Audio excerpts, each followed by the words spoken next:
o Salmo 24. E como Vitória, eu gosto de fazer também esses paralelos entre o Antigo e o Novo, né? Como se completa, como é uma ponte, como é interessante a palavra de Deus nesse sentido. Mas vamos lá ao Salmo 24, e ele diz o seguinte: do Senhor é a terra e a sua plenitude, o mundo e aqueles que nele habitam. Porque ele a afundou sobre os mares e a estabeleceu sobre as inundações. Quem subirá ao monte do Senhor? Ou quem ficará em seu santo lugar? Aquele que tem mãos limpas e um coração puro, que não elevou a sua alma para a vaidade, nem jurou enganosamente. Ele receberá a bênção do Senhor e a justiça do Deus da sua salvação. Esta é a geração daqueles que o buscam, que buscam a tua face, ó Jacó. Levantai as vossas cabeças, ó portões, e levantai, ó portas eternas, e o Rei da Glória há de entrar. Quem é este Rei da Glória? O Senhor forte e poderoso, o Senhor poderoso na batalha. Levantai as vossas cabeças, ó portões, também levantai, ó portas eternas, e o Rei da Glória há de entrar. Quem é este Rei da Glória? O Senhor dos Exércitos. Ele é o Rei da Glória. O livro de Salmos, ele foi projetado, ou foi escrito, né, para ser o livro de orações do povo de Israel. Então, enquanto eles esperavam a vinda do Messias e a vinda do seu reino. E o Salmo 24 é um salmo de louvor, um salmo de celebração que foi escrito por Davi, e ele tem muita semelhança com o Salmo 15, do versículo 1 a 5. Eles se entrelaçam, na verdade, com muita coisa. Então, e foi escrito também por Davi. Os historiadores falam que a partir do reinado de Davi, que governou assim os hebreus 1000 anos antes do nascimento de Jesus, é que Jerusalém se tornou a cidade mais importante do povo de Israel. Então, e com a chegada da Arca da Aliança, que era o móvel mais importante da religião judaica da época, Davi ele se empenhou na organização dos cultos e na preparação da construção de templo. É como nós, a gente nesse último mês se empenhou no embelezamento da casa de Deus, aqui. Um pintou, o outro fez isso, o outro fez aquilo, o outro fez aquele outro, o outro montou a árvore. Todos trabalharam, seja em apoio, seja em oração, seja pondo a mão na massa. Então, Davi, ele, com a chegada da Arca da Aliança de volta para Jerusalém, ele se empenha em organizar o culto e a construção do templo. A gente lembra que Davi não foi permitido a ele a construção porque existia muito sangue em suas mãos, mas foi concedido ao seu filho Salomão. E ainda assim, Davi é considerado um homem segundo o coração de Deus. Então, tudo indica que o Salmo 24 foi escrito com a chegada da arca para Jerusalém, o que havia sido negligenciado durante épocas, durante décadas, antes do rei Davi. Essa arca era importantíssima, mas ela estava em tudo que é lugar, menos onde ela deveria estar. E Davi, ele anima o povo para buscar a arca, que representava o trono de Deus. E eles levam essa arca para Jerusalém e fazem uma grande festa, para uma procissão comemorativa, né? E Davi, ele participa dessa procissão. Ele se despe, ele tira a sua roupa real e usa o mesmo tipo de roupa usada pelos sacerdotes.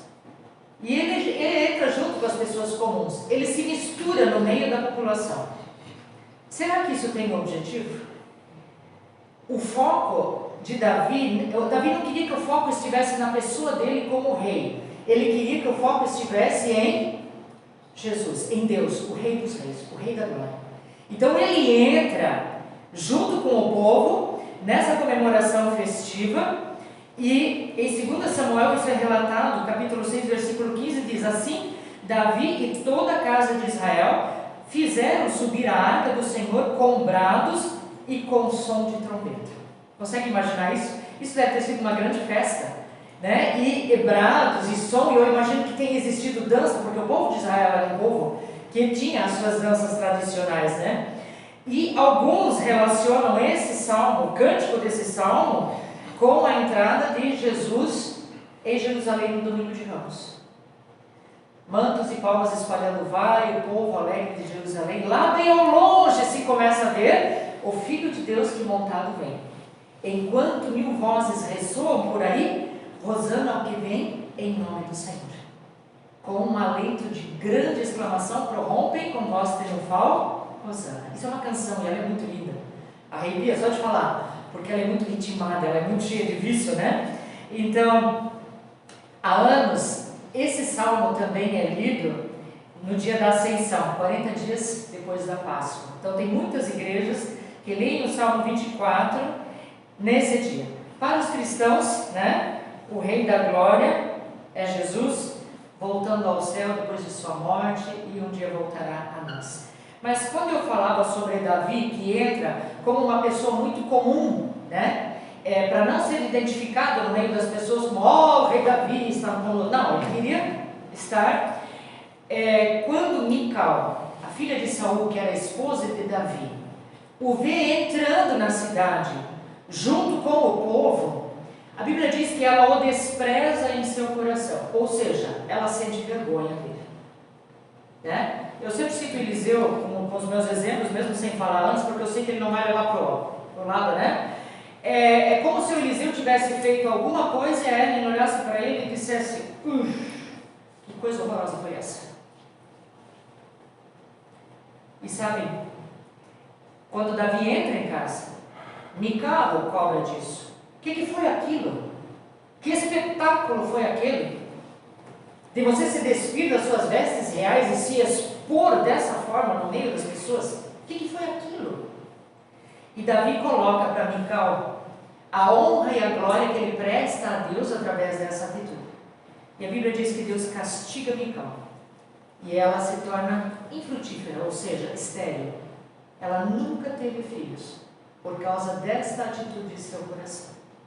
Por ter desprezado o louvor que Davi prestava ao seu Deus. Veja como é sério isso, né? Então,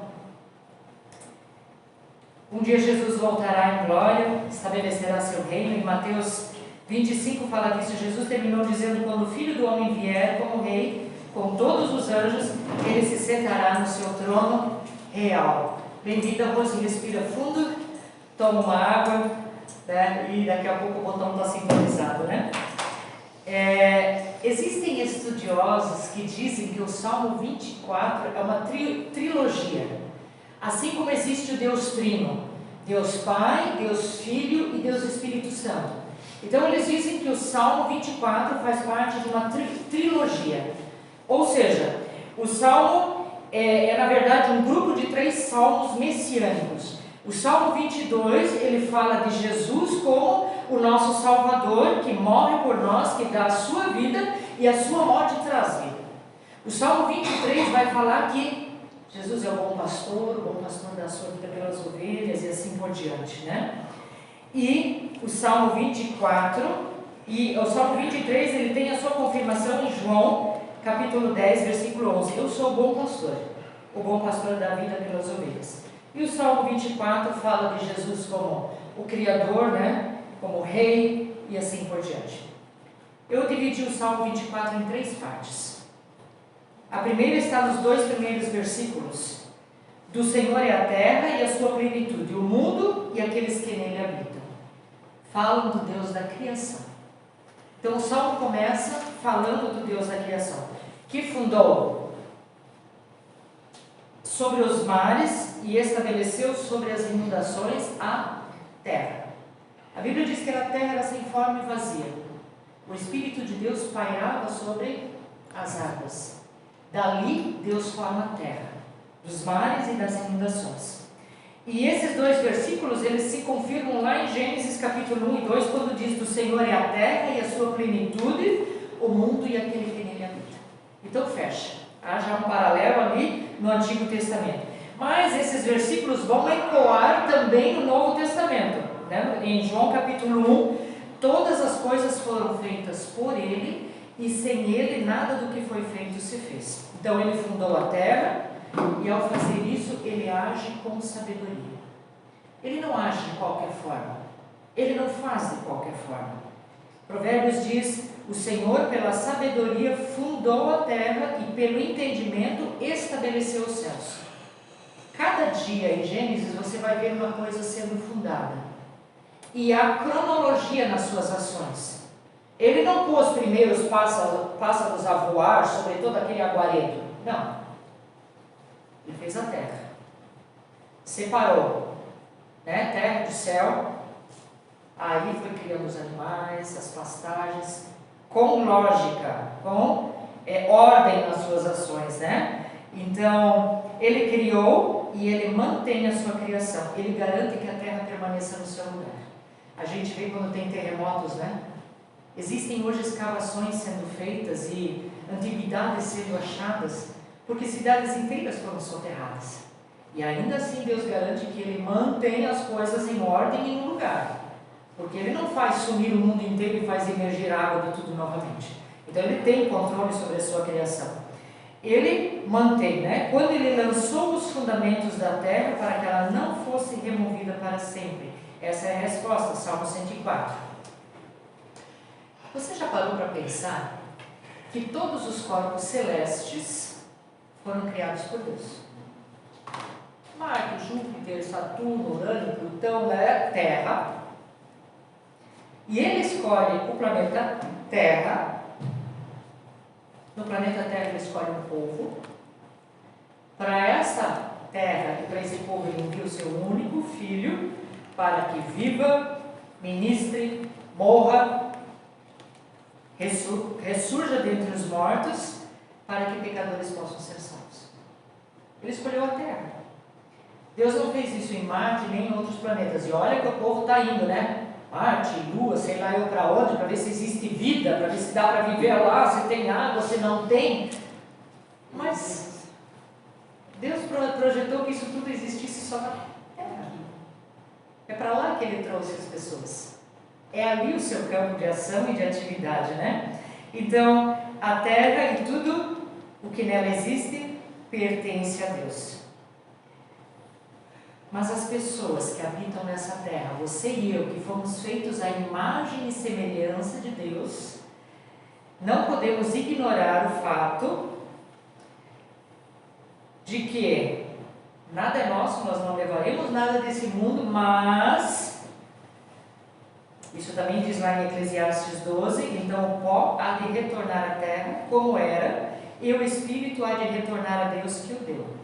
Ainda assim, sendo tudo de Deus, o Hildo morrendo e não levando nada junto, ainda assim, Deus convida você e eu para nós sermos mordomos disso que Ele criou. E o que é um mordomo? Mordomo é aquele que vai zelar por aquilo que Deus criou, né? O Valdir e a Iris são riquíssimos, foram viajar e tem um mordomo na casa deles, que vai zelar pelas terras todas, deixando tudo em ordem, que vai plantar as flores e regá-las, que vai cuidar dos animais, que vai manter as coisas em ordem.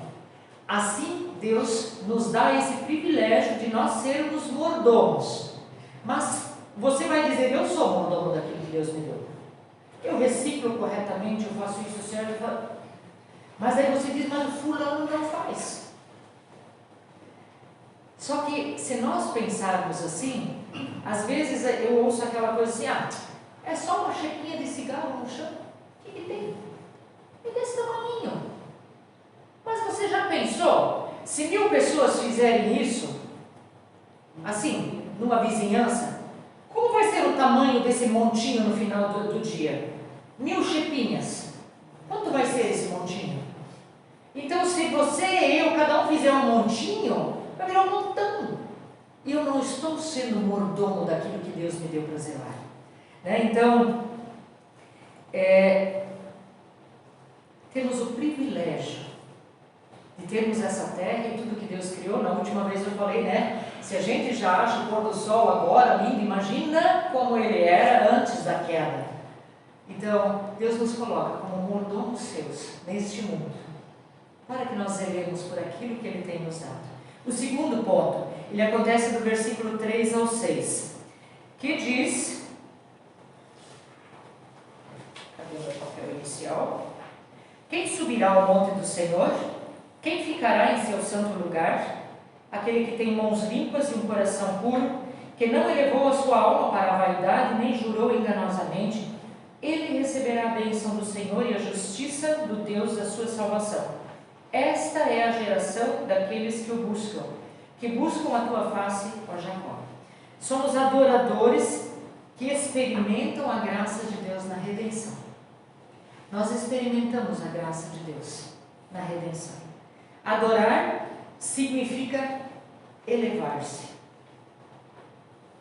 E no versículo 3 a gente encontra a pergunta, né? Quem subirá ao monte do Senhor? Quem ficará no seu santo lugar? Hoje nós também temos tantas perguntas, né? Com quem eu vou casar? Onde eu vou estudar? Onde eu vou trabalhar? Eu vou ter netos? Eu vou chegar a ver os meus bisnetos? Será que eu consigo comprar minha casa própria? Tantas perguntas, mas a pergunta mais importante, não existe outra mais importante do que essa, é quem vai estar na presença do Senhor. E é disso que trata o versículo 3. Quem vai estar? Você vai estar na presença do Senhor quando Ele voltar? O monte do Senhor aqui é uma referência a Jerusalém, que foi conquistado por Davi. Lá ficava o tabernáculo, depois lá também foi construído o templo. Hoje existe lá, quando a gente vê aquela mesquita, né, com aquela cúpula de ouro em cima, é lá que existia antes o tabernáculo e depois o templo, que foi destruído e agora tem aquela abóboda de ouro ali naquele lugar, né? O lugar santo, da segunda parte do versículo 3, ele pode ser entendido como o Monte de Sião, onde estava a arca de Deus. E dentro da arca, os 10 mandamentos, a palavra de Deus. Então, essa arca, quando veio para Jerusalém, ela ficava dentro do tabernáculo, no lugar santo. E depois, no templo em Jerusalém. Tudo isso apontava para a presença de Deus. Era tão importante a arca da aliança ali, porque ela significava que a presença de Deus estava entre o povo de Israel. Era um lugar de culto, era um lugar de louvor, era um lugar de oração, era um lugar de adoração, a casa do Senhor. Esse lugar santo, ele, na verdade, hoje, eu diria, ele aponta para o céu. É o nosso socorro, o nosso refúgio, a nossa fortaleza. Não se encontra no monte, mas se encontra em quem está lá? Jesus.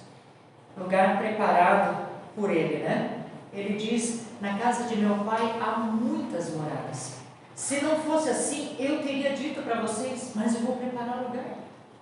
Mas afinal, a pergunta que o salmista de novo coloca para nós é, quem tem condições, quem tem as marcas, as características para habitar com Deus, para morar com Ele, para viver na presença dEle? Você tem.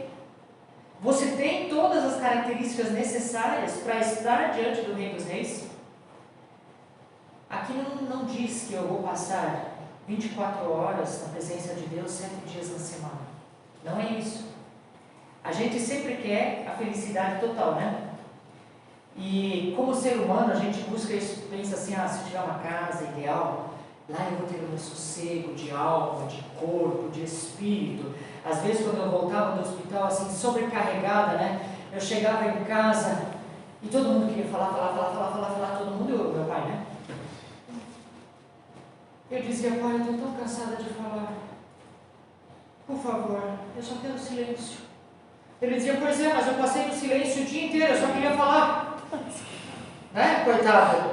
Então, mas a gente pensa que se a gente tem essa casa, mas sabe, na verdade, o que é o profundo da nossa alma anseia é esse lugar no alto, longe de todas as misérias humanas, Né? Quando a gente fala da nossa casa, a gente sabe que lá vai encontrar aquele sossego, aquele aconchego, mas lá no fundo, que a nossa alma está gritando mesmo, é por esse sossego eterno, não é verdade? Longe da miséria humana, longe da tristeza, longe da dor desse mundo, longe de tudo que a gente vê. E aí, Lisete, minha grande amiga, ela mandou uma música muito linda antes de ontem, que falava sobre o céu e assim por diante, e ela faz uma pergunta assim embaixo, você não tem saudade do céu? E no dia seguinte eu recebi uma música que respondia praticamente a essa pergunta, né? E eu enviei a música a ela e falei, olha Ali, eu tenho saudade do céu. E essa saudade aumentou com a partida do meu pai. Porque parece que o nosso fundamento aqui na terra, aquela mão que está sempre ali, sabe? Mesmo que ela não tenha nada financeiramente para oferecer, ou seja lá o que for, mas ela está lá. Parece aquele porto seguro, aquela âncora, não é verdade? E eu falei ali, quando o papai se foi, parece que isso aguçou ainda mais. Mas eu disse, bom, nós dois aqui em casa também temos um acordo que nós vamos partir no mesmo dia. E daí, no dia seguinte, ela respondeu assim, com um dedo assim apontado para cima, para a minha mensagem, né? Como isso vai acontecer? Eu disse, bom, isso é uma surpresa de Deus. Você tem que esperar para ver.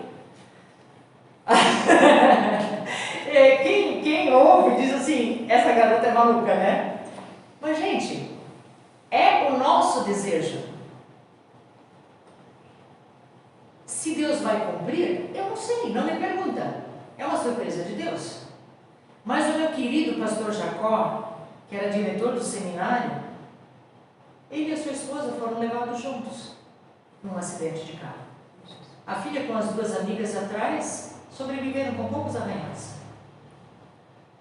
Billy Yance, que foi também o vice-diretor do seminário, uma pessoa, uma bênção, na verdade, sogro do Harold Jansen, que a Rocinete conhece, também partiram no mesmo dia. Então eu não sei. Espere para ver. Eu falei para minha amiga, surpresa de Deus. Mas Ele conhece os desejos do nosso coração. É uma saudade do lar eterno. Talvez você não a sinta, mas à medida que você vai, né, as coisas vão acontecer.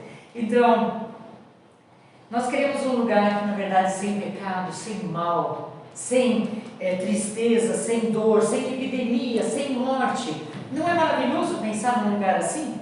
Onde eu não vou ter, né? Um lugar santo. Volta a pergunta. Quem subirá a esse lugar? Quem consegue escalar um lugar tão alto, tão perfeito? O Salmo 15 agora vai responder essa pergunta. Eu falei no início que ele entrelaçava com o Salmo 24. A partir do versículo 2 ele diz assim: quem vai alcançar esse santo lugar, né? Aquele que anda em sinceridade, pratica a justiça, fala verazmente ou fala a verdade segundo o seu coração, aquele que não difama com a sua língua, não faz mal ao seu próximo, não aceita nenhuma afronta contra o seu próximo, aquele cujos olhos o réprobo é desprezado, mas honra os que temem ao Senhor, aquele que mesmo que jure com dano seu, não muda, aquele que não empresta o seu dinheiro com usura, nem recebe suborno contra o inocente, quem faz isso nunca será abalado. Eu vou tornar isso mais simples. Eu posso dizer que para eu habitar na presença do Senhor eu preciso de mãos limpas, ou seja, ações corretas. Nossos atos precisam ser puros, nossas ações em casa, no trabalho, na escola precisam ser puros. O que nós temos feito? Quais são as obras das nossas mãos? Para habitar na presença do Senhor eu preciso ter um coração puro, ou seja, pensamento, emoções, sentimentos. Deus sonda o meu coração. Ele sabe o que se passa dentro do meu coração. Eu preciso pedir que Ele me mostre aonde existe alguma coisa que precisa ser mudada. Sonda-me, Senhor, e me conhece, quebrando o meu coração. Né? Então, Deus quer trabalhar com o nosso ser interior. Por quê? Porque é lá que surgem as maldades, as injustiças, os adultérios, os roubos, etc, etc, etc. Para que eu possa habitar na presença do Senhor, eu preciso de um relacionamento correto com Deus. Não tomar Deus como mentiroso, como falso, como inútil, que não faz nada. Para poder estar na presença do Senhor, as minhas palavras precisam ser verdadeiras. Eu descrevi muita coisa aqui, mas eu quero resumir dizendo: seja o seu sim, sim e o seu não, não. Você não precisa jurar. Eu juro por Deus que eu não vou mais fazer. Não jure. Seja o seu sim, sim e o seu não, não. E é impressionante o quanto as crianças precisam disso. E eu sempre acho, nos sábados, que eu sou dura demais. Às vezes você só ouve a minha voz. Eu vejo Eliseu e ela então quietinhos, E daqui a pouco eu digo: fulano, largue isso. Beltrão! Ontem tinha um com os 2 pés na parede, assim, para cima e para baixo, Valdir. Você que pintou tudo tão bonito ali naquele canto. Até que ele disse: fulano, Aí o outro disse assim: ele sempre faz isso quando ele está bravo em casa. Ele também faz isso. Mas o seu sim precisa ser sim e o seu não precisa ser não. E aí às vezes eu penso: puxa, fui dura demais. Aí na semana seguinte o fulano vem e diz assim: puxa, tia, estava com uma saudade de você, que bom que a tia veio. Ontem tentaram subornar o Eliseu. Ele proibiu o jogo de futebol no pátio. Mas eu vou esperar a tia Ingrid. Ela vai deixar. A tia Ingrid é tão, até com o fulano, a tia Ingrid é tão dura. E ele veio e rodeou, mas tia Ingrid, podemos jogar bola? Eu disse: não sei. O tio Eliseu falou que não. Eu disse: não. Não, mas por favor, e rodeou o toco, que sou eu, E rodeou, e ficou amuado, deitou no banco, e sentou. Mas eu venho só para isso. Ótimo, vai ter que mudar a expectativa então do porquê você veio, Então, as suas palavras precisam ser verdadeiras. E crianças observam isso, quanto mais adultos, Qual vai ser o resultado disso tudo? Eu fiz tudo isso aqui, eu estou certa em tudo isso aqui.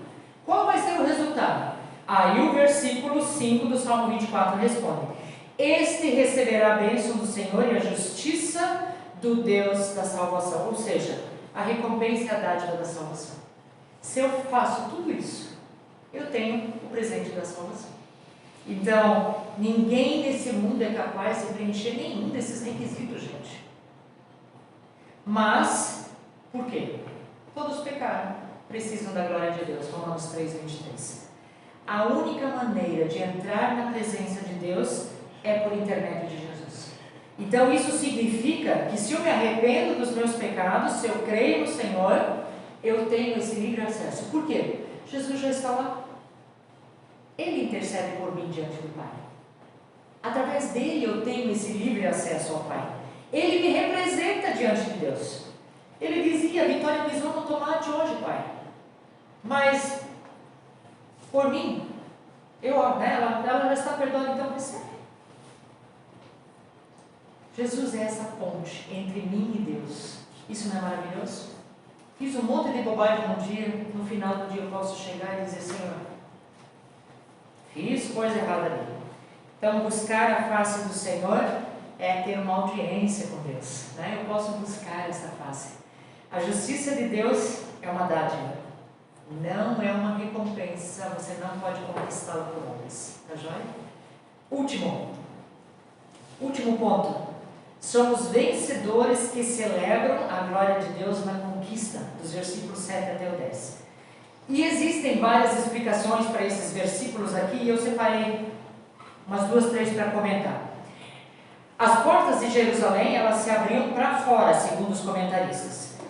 E com certeza havia espaço suficiente para a arca passar. Não precisava abrir as vergas, erguer ou qualquer coisa que fosse. Mas a gente pode trabalhar com a hipótese de que Davi tenha imaginado os portões fechados como se fossem cabeças curvadas. Pensa, ele personifica isso. Quando ele fala: abra os portões, levantai, ó porta, as vossas cabeças, Ele fala para mim, ser humano, abra o portão. A tua cabeça que está assim, levante-a. Ele convoca a nós para que levantemos nossas cabeças, permitindo a entrada do Rei dos Reis. Normalmente, quando uma autoridade passa, quando um rei passava, as pessoas, não é verdade? Se inclinavam diante do rei.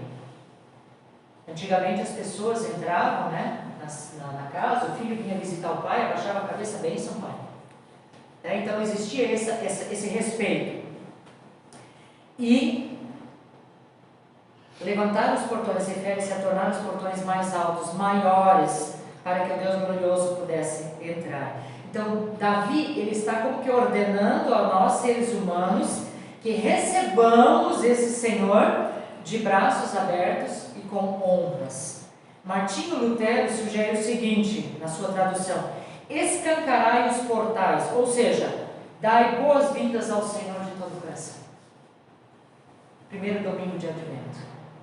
Dai boas-vindas ao Senhor de todo o coração. Nós estamos relembrando a chegada, né, do Mestre, de Jesus.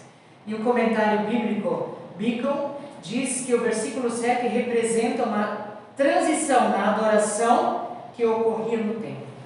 Então, depois de perguntar quem é o Rei da Glória, os sacerdotes e os levitas abrem as portas para a entrada do Rei. Então veja que existem várias coisas. Eu gosto dessa de Davi. Abra a porta do seu coração para que o Rei possa entrar, né? Para que ele tenha guarida. Ressalta que o Rei da Glória é o Senhor forte, poderoso Senhor, o Senhor dos exércitos, digno de adoração, de exaltação. E sabem, Senhor dos exércitos é um título usado para Deus mais de 300 vezes no Antigo Testamento. Consegue imaginar? Eu acho muito jóia essas pesquisas, né? Porque faz parte, quando a gente consegue entender isso, parece que flui. A palavra, quando a gente lê, ela se torna mais fácil. O salmista, ele termina com uma pergunta: quem é o Rei da Glória? O mundo precisa conhecer o Rei da Glória. Você e eu precisamos, além de conhecê-lo, revelá-lo ao mundo. Pessoas ao nosso redor precisam conhecer o Rei da Glória. O salmista pergunta e ele mesmo responde. O Rei da Glória é o Senhor dos exércitos, imbatível, todo-poderoso para fazer, para perdoar, para restaurar, para consertar, para amar. Ele é o Rei da Glória. Glória é uma palavra muito importante na Bíblia. Moisés, ele pediu para que Deus mostrasse a sua glória a ele. E Deus lhe dá uma resposta que ajuda você e eu a entendermos o significado do que é glória de Deus. E diz assim: Deus fala para Moisés: farei passar toda a minha bondade por diante de ti e apregoarei o nome do Senhor diante de ti, terei misericórdia de quem eu tiver misericórdia e me compadecerei de quem me compadecer. Então, Moisés queria ver a glória de Deus. E Deus disse: eu vou fazer passar toda a minha bondade diante de ti. Deus tem feito toda a sua bondade passar diante de nós também. Ele não foi bondoso em nos mandar Jesus para morrer em nosso lugar? Que coisa maravilhosa. Então a glória de Deus, ela tem a ver com a sua bondade, seu amor, sua misericórdia, tem a ver com o seu nome.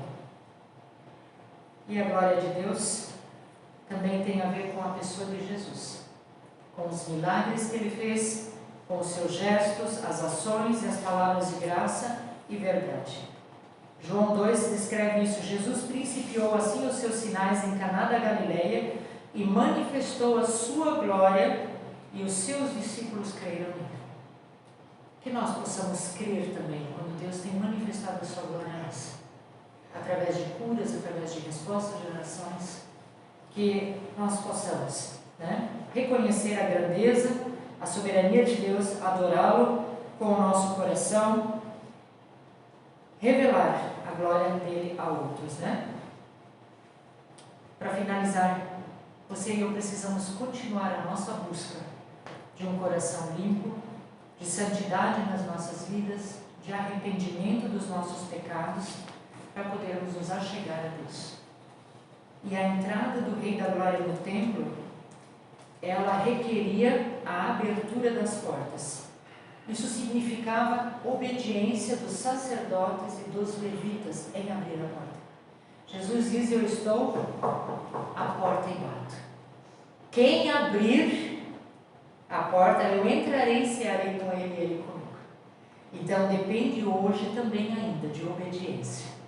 Esse abrir as portas, de experimentarmos a presença de Deus, requer obediência. Ele não vai forçar a entrada da porta do seu e do meu coração, seja para que área da nossa vida nós ainda tenhamos dificuldade. Mas Ele bate e Ele quer entrar. Cada um de nós sempre tem um cantinho meio... O cantinho da bagunça, né? Lá em casa o cantinho da bagunça só fecha a porta. E que bom que ele fica lá atrás perto do cachorro, ninguém tem acesso, né? O cachorro já dá umas... Cada cantinho da nossa vida possa pertencer ao Senhor. Escancare a porta do seu coração. Se Ele está batendo para alguma mudança que precisa ocorrer em sua vida, que você possa deixar o Rei da Glória entrar em todas as áreas e habitar contigo, que é o que Ele quer. Amém? Amém. Nós temos um cântico que talvez a maioria não conheça, mas eu quero desafiar vocês a cantá-lo, porque ele é o Salmo 24 cantado